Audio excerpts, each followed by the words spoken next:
Le fleuve est presque immobile. La Tamise s'étire lentement sous le ciel du soir, lourde, opaque, comme si elle retenait sa respiration.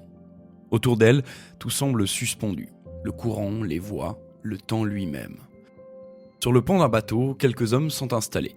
Ils attendent que la marée change. Rien d'urgent, rien de pressé. On parle peu, on observe. On regarde l'eau glisser sans bruit, refléter les lumières de Londres, cette ville immense, solide, sûre d'elle.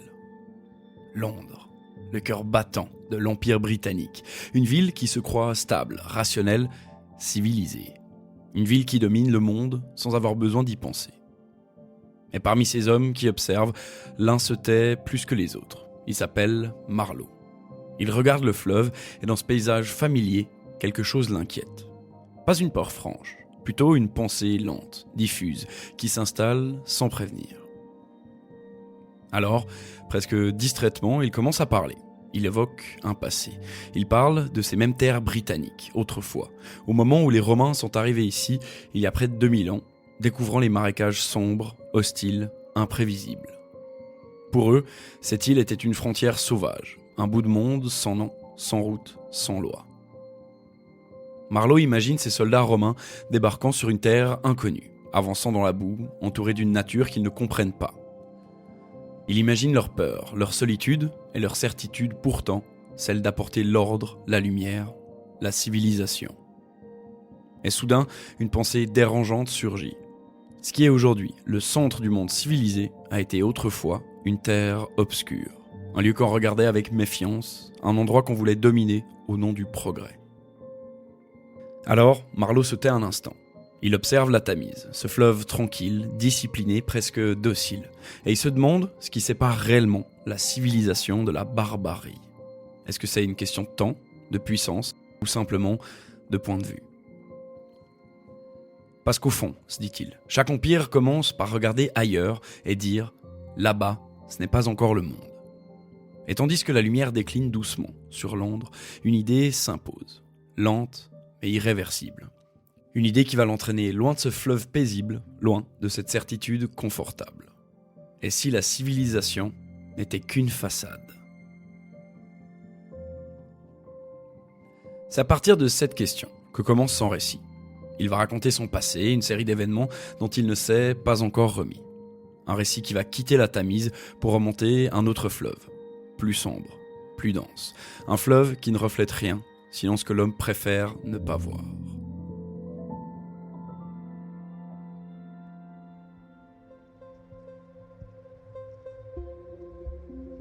Ce récit, Marlowe le raconte dans un livre publié à la fin du 19e siècle, en 1899. Un texte court, presque compact, mais dont la densité continue de troubler les lecteurs plus d'un siècle plus tard.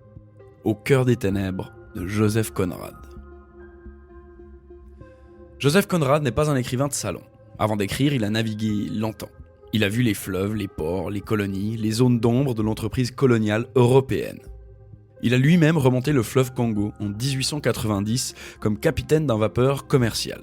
Et ce qu'il en a rapporté n'est pas un témoignage brut, ni un manifeste politique, mais quelque chose de plus troublant encore.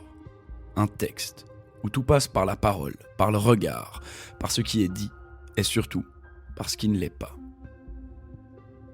Au cœur des ténèbres, c'est un roman assez court, mais chaque phrase semble pesée, retenue, chargée d'un malaise latent. On n'y trouve pas de grandes scènes spectaculaires, ni de dénonciation frontale. Conrad choisit autre chose. Il laisse parler les mots de l'Empire. Il les laisse se fissurer d'eux-mêmes. Car ici, tout est affaire de langage. Les Européens parlent de mission, de progrès, de civilisation. Ils emploient un vocabulaire propre, rationnel, administratif. Un langage qui donne l'illusion de l'ordre. Mais derrière ces mots, quelque chose grince, quelque chose déborde. Conrad ne nous dit jamais frontalement quoi penser, mais il laisse les mots se trahir. Il nous place dans une position plus inconfortable, celle d'écouter un narrateur intelligent, lucide par moments et aveugle à d'autres. Et c'est à nous de comprendre peu à peu que le langage lui-même est contaminé. Et c'est ainsi que le roman aborde ses grands thèmes. L'impérialisme bien sûr, mais son discours accusateur, plutôt une gêne qui monte. La folie qui s'installe là où plus rien ne résiste. le mensonge, non pas comme tromperie volontaire, mais comme nécessité sociale. Et surtout, cette question centrale, que permet le langage quand il sert à justifier l'injustifiable ? Et si ce texte continue de nous hanter aujourd'hui, c'est aussi parce qu'il a laissé des traces ailleurs, des échos. Avant de plonger dans ce récit, il y a un fait notable. Vous connaissez sans doute déjà un peu de ce texte, même si vous ne l'avez jamais lu. Parce que près de 80 ans plus tard, Au cœur des ténèbres inspire un film majeur, Apocalypse Now. Non pas une adaptation fidèle, mais un déplacement. Le fleuve change, la guerre aussi, mais la question reste la même. Qu'advient-il de l'homme quand plus rien ne limite son pouvoir ? Et c'est pas une comparaison, plutôt une résonance. La preuve que ce texte, discret en apparence, continue de parler, autrement et ailleurs. Et dans cet épisode de Brume littéraire, on va donc suivre Marlowe. Écouter ce qu'il nous dit, observer ce qu'il ne voit pas toujours. Et tenter de comprendre ce que ce récit révèle. Non seulement d'un continent colonisé, mais de la manière dont une civilisation se raconte à elle-même. Parce que les actes trahissent, mais parfois, les mots qu'on choisit pour les décrire trahissent encore plus.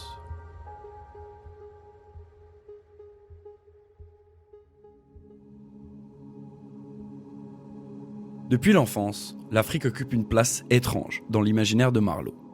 Sur les cartes qu'il contemplait autrefois, elle n'était pas encore remplie de noms, de lignes, de frontières. C'était une forme claire, mais presque vide. Une zone blanche, un espace où tout semble encore possible. Il ne la voyait pas comme un lieu peuplé, ni comme une terre habitée par des vies concrètes. Il la voyait comme une promesse, une aventure. Un endroit où l'on pouvait encore partir sans savoir exactement ce que l'on allait trouver. Et surtout, sans trop se poser de questions. Et lorsqu'il obtient enfin un poste auprès d'une compagnie commerciale européenne, il ne parle pas de conquête, ni même d'argent. Il parle de voyage, de fleuve, de navigation. Et le reste, le commerce, l'ivoire, les populations locales, demeure flou, presque secondaire. Et dès le départ, pourtant, quelque chose détonne. Le trajet le long des côtes africaines s'étire, monotone, étouffant. Les jours passent, semblables. Et Marlowe observe sans encore relier les points. Il voit les rivages silencieux, des silhouettes à peine distinctes et une chaleur lourde qui écrase toute pensée claire. Et puis un détail absurde.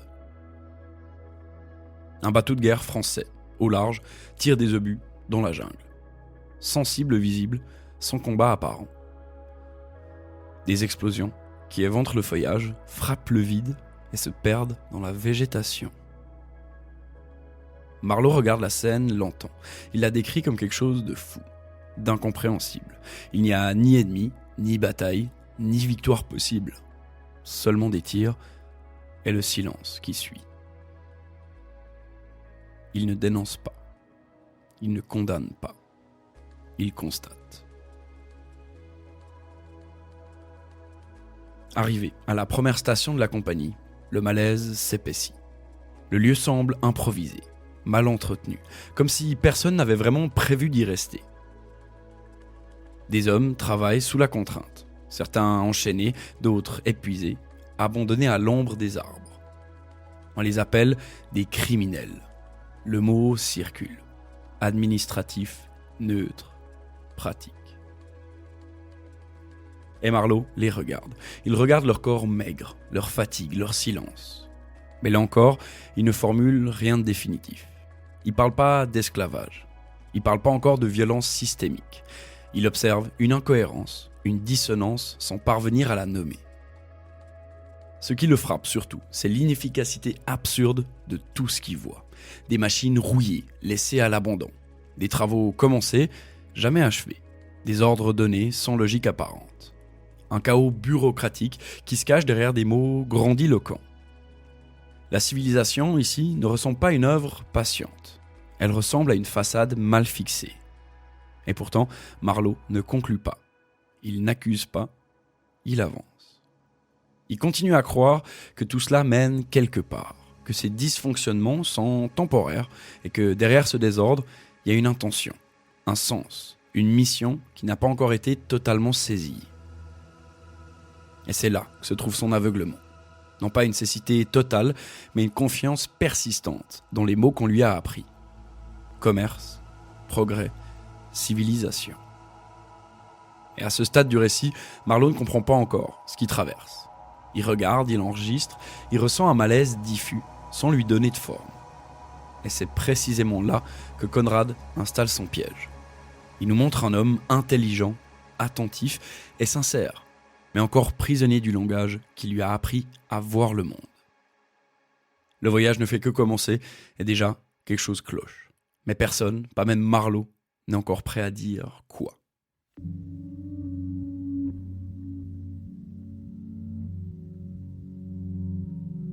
Plus Marlowe avance dans l'univers de la compagnie, plus il a le sentiment d'entrer dans un monde où les mots ne correspondent pas tout à fait à ce qu'il désigne. Il plonge, s'avance en direction du cœur des ténèbres, et c'est là aussi une force du récit. Il fait référence à énormément d'autres livres, ce qu'on appelle des intertextes. Ça veut dire que notre texte ne se place pas comme une île isolée, mais il s'inscrit dans une continuité littéraire. Il se revendique comme héritier des écrivains qui l'ont précédé. L'un des auteurs qui revient le plus souvent, c'est Dante, et sa représentation de l'enfer par couches. Plus on avance, plus on s'enfonce dans cet enfer et dans ces ténèbres. Mais nous n'y sommes pas encore, dans le cœur de ces ténèbres. Rien n'est brutal d'emblée, rien n'est criard. Tout est, au contraire, feutré, organisé, rangé dans des catégories qui donnent l'illusion de l'ordre. Et dans les stations, Marlowe voit des hommes au travail. On ne dit pas qu'ils sont prisonniers, on ne dit pas qu'ils sont forcés, on les appelle des ouvriers, parfois des criminels. Le mot suffit à tout justifier. Et ils avancent lentement, entravés, amaigris, les yeux vides. Certains sont couchés à l'ombre, trop faibles pour continuer. Ils demandent rien, ils protestent pas, ils semblent déjà absents d'eux-mêmes. Mais Marlowe les observe longuement. Il décrit pas de scène de violence directe, pas de cris, pas de coups sous ses yeux, mais pourtant, tout est là. La violence n'a pas besoin de s'exprimer. Elle est intégrée au paysage. Elle est devenue une habitude. Ce qui frappe Marlowe, c'est l'absurdité méthodique de tout système. Des rails posés vers nulle part, des machines abandonnées avant même d'avoir servi, des explosifs utilisés sans objectif clair, un immense gaspillage d'énergie, de corps, de vie, au nom de l'efficacité. Mais personne ne parle de destruction, on parle de progrès, on parle d'organisation, on parle de résultats à venir. Et le langage devient un écran. Il recouvre tout. Il transforme la contrainte en nécessité, la souffrance en détail, la mort en dommage collatéral. Et dans les bureaux de la compagnie, on parle jamais des hommes. On parle de rendement, de retard, de logistique. Le réel disparaît derrière des phrases bien construites mais parfaitement vides. Et Marlowe, lui, commence à sentir quelque chose de profondément dérangeant. C'est pas que la civilisation échoue ici, mais c'est qu'elle fonctionne exactement comme prévu. Mais ce choc, il le décrit pas clairement. C'est nous, lecteurs, qui le lisons entre les lignes. On le comprend, parce que rien dans tout ce qu'il voit ne correspond au grand discours humaniste qu'on lui a présenté en Europe. Mais ces discours continuent d'exister, intacts, inattaquables, parce qu'ils vivent dans les mots, mais pas dans les faits. On se fait avoir par des beaux discours qui ne se retrouvent pas dans la réalité, mais qui au contraire tentent de cacher l'injustifiable. La civilisation ici n'est pas un ensemble de valeurs, c'est un vocabulaire. Et tant que les bons mots sont employés, il semble dans ce récit que tout peut continuer. Mais Marlowe ne formule pas encore cette idée clairement. Il ressent seulement une fatigue morale, un malaise diffus, comme si quelque chose d'essentiel lui échappait. Il voit trop, mais il ne sait pas encore comment relier ce qu'il voit à ce qu'on lui a appris à croire. Ce qu'il traverse, c'est pas une anomalie, c'est un système qui se protège, en parlant. Mais c'est que le début. Le cœur des ténèbres est encore loin.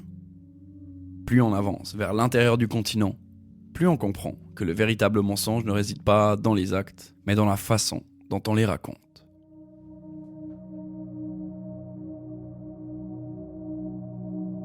C'est alors qu'un personnage central se profile, Kurtz. Mais avant même d'apparaître, il est déjà partout. Il est mentionné une première fois, brièvement, mais il va cesser de s'imposer, avant même qu'on ne le rencontre. Marlowe n'a vu ni son visage, ni sa silhouette, ni même la trace directe de ses actes. Et pourtant, son nom circule d'une station à l'autre, comme une rumeur persistante, comme une promesse qui précède l'homme. On parle de lui avec admiration, avec respect, parfois même avec une forme de dévotion. Kurtz serait exceptionnel, brillant, différent des autres, un esprit supérieur, un homme de culture, un idéaliste, presque un visionnaire. On dit qu'il écrit admirablement bien, qu'il parle avec éloquence, qu'il a compris, mieux que quiconque, la mission de la civilisation européenne. Il est présenté comme un humaniste, un homme mu par le désir d'élever, d'éclairer, de transformer. Un homme envoyé au cœur du continent, non seulement pour rapporter de l'ivoire, mais pour porter une idée. Et cette idée, elle existe noir sur blanc. Kurtz a rédigé un rapport pour une organisation au nom presque solennel, la Société internationale pour la suppression des coutumes sauvages. Le texte est long, lyrique, convaincu. Il parle de progrès, de morale, de responsabilité. Il affirme que l'homme blanc, par son développement intellectuel et moral, doit apparaître au peuple colonisé comme une sorte d'être supérieur, presque surnaturel, capable de guider, d'ordonner et de faire le bien. Et tout, dans ces pages, respire la certitude tranquille de celui qui croit savoir. Mais Marlowe sent déjà quelque chose de troublant dans cette prose trop parfaite. Un décalage, une tension sourde. Car ce discours humaniste repose sur une idée dangereusement simple, celle d'un pouvoir sans limite, justifié par une intention supposément bonne. Et si l'on est convaincu d'incarner le progrès, si l'on est persuadé d'agir au nom d'une mission supérieure, alors tout devient possible, même l'inacceptable. Et c'est là que l'oxymore se fissure et se révèle. À la fin de ce rapport soigneusement argumenté, Kurtz a ajouté une phrase, une seule, brutale, sans justification et sans lyrisme, exterminer toutes ces brutes. Et tout est là, dans cet écart. Dans ce passage brutal entre le langage de la morale et celui de l'anéantissement. Kurtz n'a pas renié son humanisme, il l'a poussé jusqu'à son point de rupture. Pour lui, c'est pas un discours contradictoire, c'est un discours qui croit cohérent, mais jusqu'à l'horreur. L'humanisme proclamé contient déjà la violence qu'il prétend combattre, alors qu'il repose sur une hiérarchie absolue, parce qu'il décide qui mérite d'être sauvé et qui doit être sacrifié. Et à ce stade du récit, Kurtz n'est encore qu'une voix, une écriture, une idée, mais une idée suffisamment puissante pour structurer tout le système colonial autour d'elle. Une idée qui justifie, qui rassure, qui donne du sens à l'absurde. Et Marlowe ne le formule pas encore clairement, mais il comprend que Kurtz n'est pas une anomalie. Il est le produit le plus abouti du discours qu'on lui a appris à croire. Avant d'être un homme perdu dans la jungle, Kurtz est un langage qui s'est cru absolu.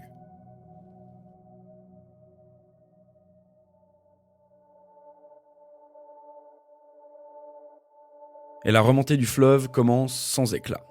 Pas de moment héroïque, pas de départ solennel, juste un bateau qui avance lentement, obstinément contre le courant.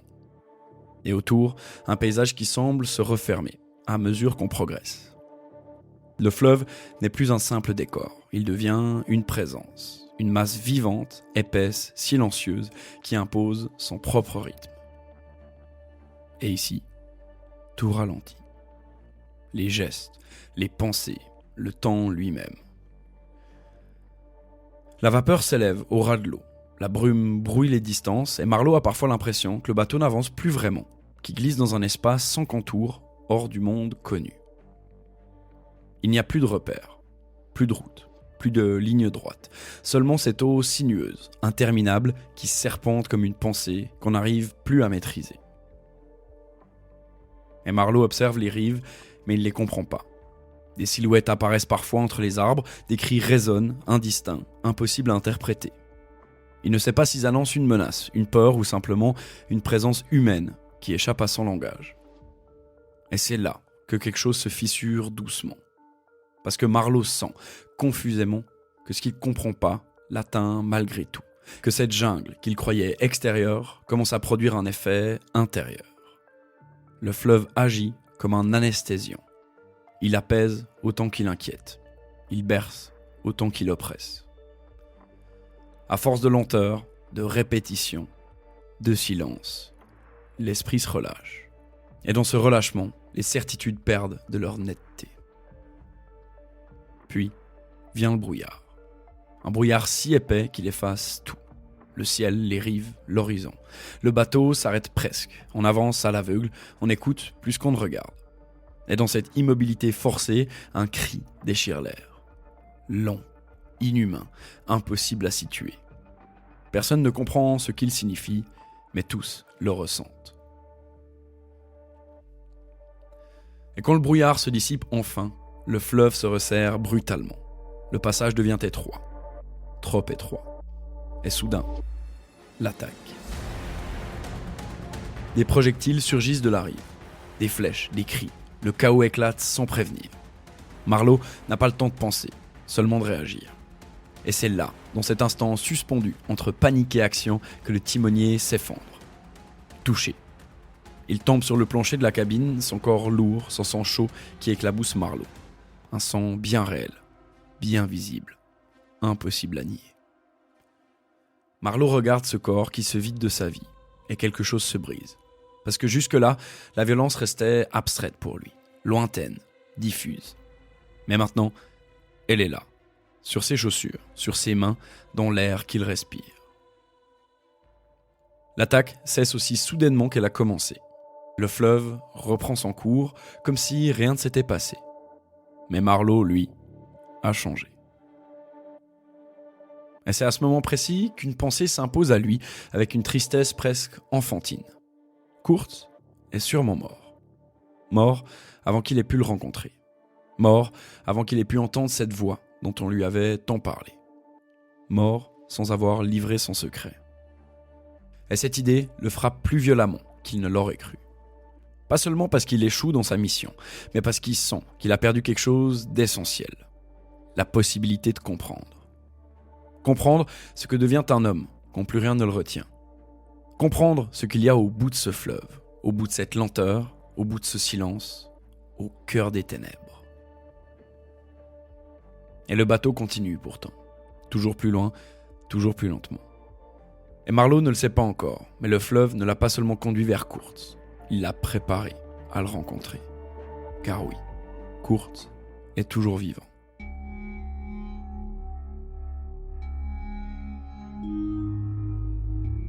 Le bateau accoste enfin. Après des semaines de lenteur, de brume, de tension continue, la station intérieure apparaît presque banalement. Un bâtiment décrépit, une clairière, quelques silhouettes immobiles. Et pourtant, Marlowe sent immédiatement que quelque chose a changé. Ici, l'air n'est pas le même. Il est plus dense, plus chargé. Mais avant même de voir Kurtz, il rencontre un homme étrange. Un Européen vêtu de haillons colorés, presque grotesques, dans ce décor. Un Russe.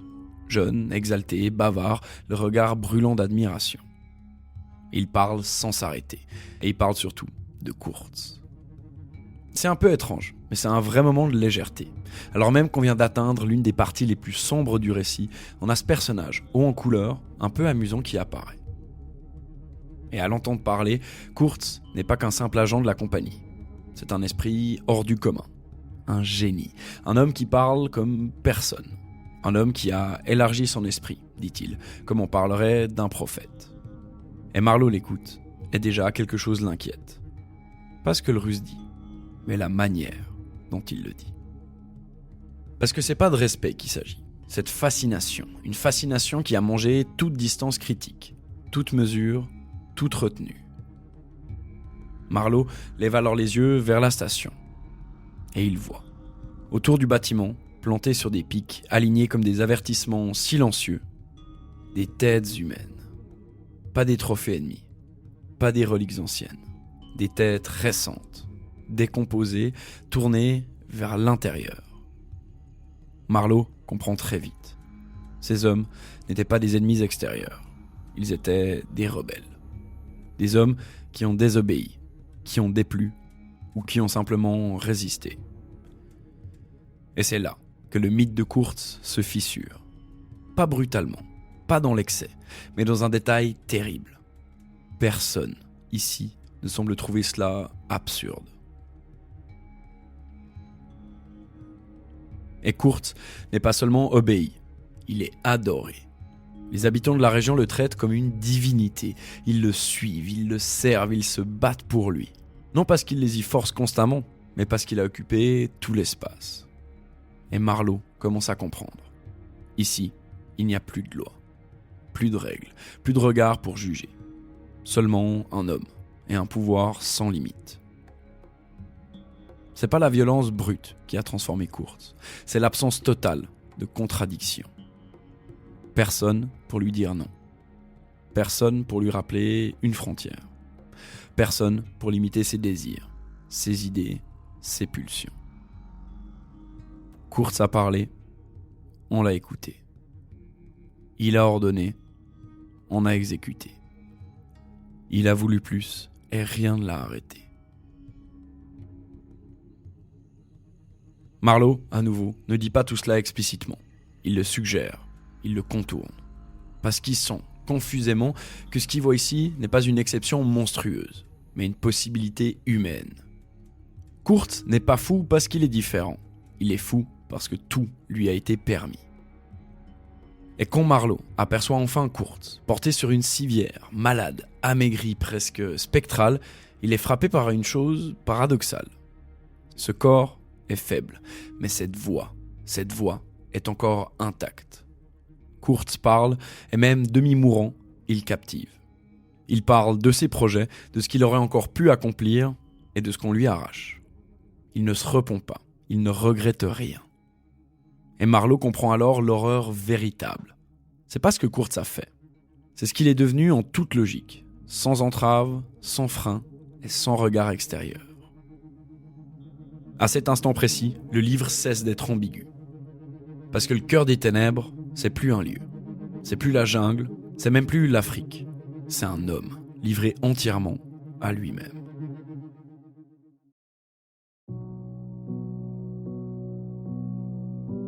Kurt est désormais trop faible pour tenir debout. Son corps, qu'on devinait déjà fragile, se délite à vue d'œil. Il est porté, allongé, ramené vers le fleuve comme on ramènerait un fardeau trop lourd ou trop tardif. Le retour commence, mais ce n'est pas vraiment un retour. Parce que pour Kurt, il n'y a pas d'ailleurs possible. Plus de réintégration, plus de monde auquel revenir. L'Europe n'est plus un horizon, c'est une abstraction. Et sur le bateau, la jungle s'éloigne lentement. Les rives défilent, les silhouettes disparaissent. Et pourtant, Marlowe sent que Kurt n'a jamais été aussi proche de ce qu'il est vraiment. Il parle encore, mais par fragments, par éclats. Il parle de ses projets interrompus, de ce qu'on lui enlève, de ce qu'il aurait encore pu faire. Il se justifie pas, il s'excuse pas non plus, il demande pas pardon. Et Marlowe comprend alors une chose essentielle. Kurt n'est pas effondré par ses actes, il est confronté à lui-même. Et une nuit, Marlowe entre dans sa cabine. Kurt s'est allongé, presque immobile. Son visage se tend soudain, comme traversé par une vision intérieure. Et alors, il prononce ces mots, ces deux mots seulement, qui seront les derniers. L'horreur. L'horreur. Conrad ne nous dit pas ce que Kurt voit. Il ne précise pas si cette horreur désigne les crimes qu'il a commis, la violence coloniale, la jungle ou quelque chose de plus intime encore. Les mots restent volontairement ouverts. Parce que l'horreur ici n'est pas un objet précis, c'est une prise de conscience. Peut-être Kurt voit-il enfin ce qu'il est devenu.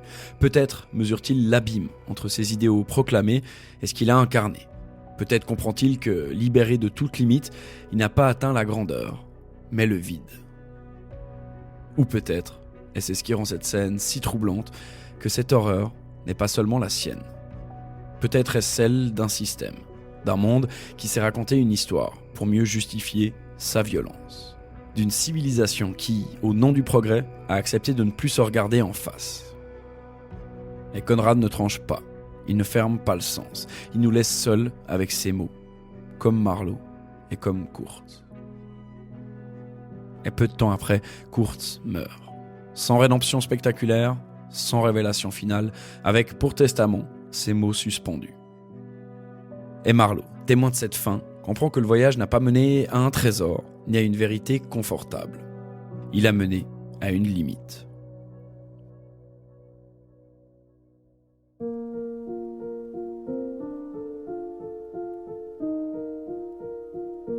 Le voyage est terminé.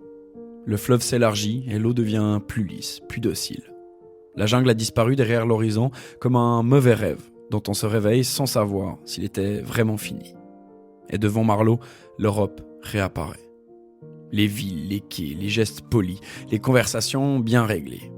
Tout semble intact, stable, rationnel. Mais Marlowe, lui, ne l'est plus. Il traverse ce monde comme un étranger. Il écoute parler de progrès, de commerce, d'avenir, et il a l'impression d'entendre une langue creuse, vidée de son sens. Il sait sur quoi repose tout ce discours et toutes ses croyances. Il sait que c'est sur une horreur que les mots ne permettent pas de décrire. Et très vite, les visiteurs arrivent. Des hommes bien habillés, des représentants de la compagnie, des proches de Kurtz. Et tous veulent quelque chose. Des papiers, des explications, un récit. Ils ne demandent pas ce qui s'est passé. Ils demandent ce qui peut être transmis, ce qui peut rester présentable. Et Marlowe donne peu. Il retient beaucoup. Il rend tout de même le rapport de Kurtz, celui dont on parlait plus tôt dans cet épisode. Et puis, il y a une dernière visite, la plus délicate, la plus chargée. La fiancée de Kurtz. Elle vit dans un intérieur calme, presque hors du temps. Elle parle de Kurtz avec une ferveur intacte, une foi absolue. Pour elle, Kurtz était un homme d'exception, un esprit élevé, un être destiné à de grandes choses. Et elle veut savoir. Elle demande à Marlowe de lui dire ses dernières paroles. Marlowe hésite. Il se souvient. Il revoit ce visage. Il entend encore cette voix. L'horreur. L'horreur. Mais il ne peut pas. Il ne peut pas déposer ces mots-là dans cette pièce. Il ne peut pas les laisser contaminer ce monde protégé, soigneusement isolé de ce qui se passe ailleurs. Alors, il ment. Il lui dit que les derniers mots de Kurtz étaient le nom de sa fiancée.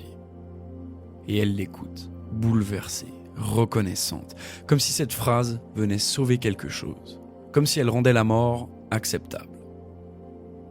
Marlowe sort. Et c'est là que Conrad nous laisse seuls avec une question qui ne cesse de résonner. Pourquoi Marlowe ment-il ? Pour protéger cette femme, sans doute, pour lui éviter un effondrement inutile, pour préserver son amour, sa mémoire, sa vie. Mais peut-être aussi pour autre chose. Peut-être ment-il pour protéger une idée. L'idée que l'Europe se fait d'elle-même. L'idée que la civilisation apporte plus, qu'elle ne détruit. L'idée qu'il existe encore une frontière nette entre la lumière et les ténèbres.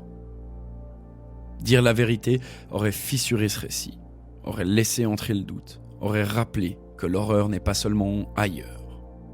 On aurait peut-être aimé que Marlowe dénonce le tout, qu'il critique ce qui se passe, qu'il prenne position, mais c'est trop difficile pour lui.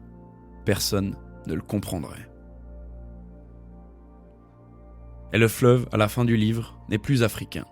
C'est la Tamise, comme au début. Et dans le regard de Marlowe, elle ne mène plus vers un centre lumineux, vers quelque chose de beaucoup plus trouble. Comme si le cœur des ténèbres n'était pas un lieu, mais une possibilité.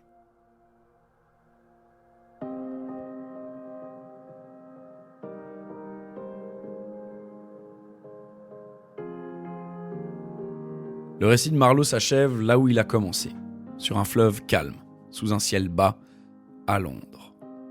La Tamise coule lentement, paisible, disciplinée. Rien à voir, en apparence, avec les eaux troubles du fleuve Congo. Et pourtant, Marlowe regarde le fleuve et ne peut plus le voir comme avant. Parce qu'il sait désormais que cette eau tranquille a elle aussi été autrefois une frontière sauvage. Que ses rives ont vu débarquer des conquérants. Que la civilisation qu'on croit solide a commencé, elle aussi, dans l'obscurité. Et c'est là le geste le plus fort de Conrad. Il ne dit jamais que l'Afrique est le cœur des ténèbres. Il suggère que ce cœur bat partout où l'homme se donne un droit absolu. Partout où le langage sert à masquer la violence, partout où on appelle progrès ce qui écrase, mission ce qui décrit, et civilisation ce qui domine. Kurtz n'est pas un monstre venu d'ailleurs.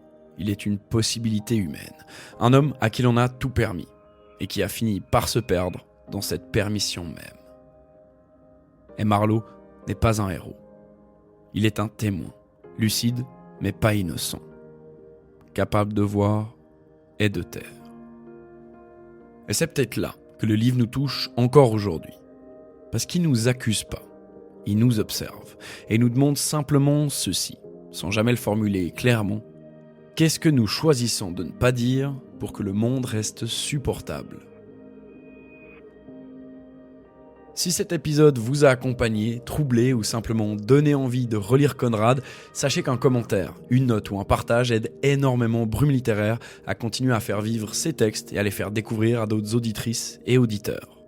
Merci d'avoir suivi ce voyage et souvenez-vous, le fleuve est calme, la nuit tombe, mais les ténèbres ne sont jamais très loin.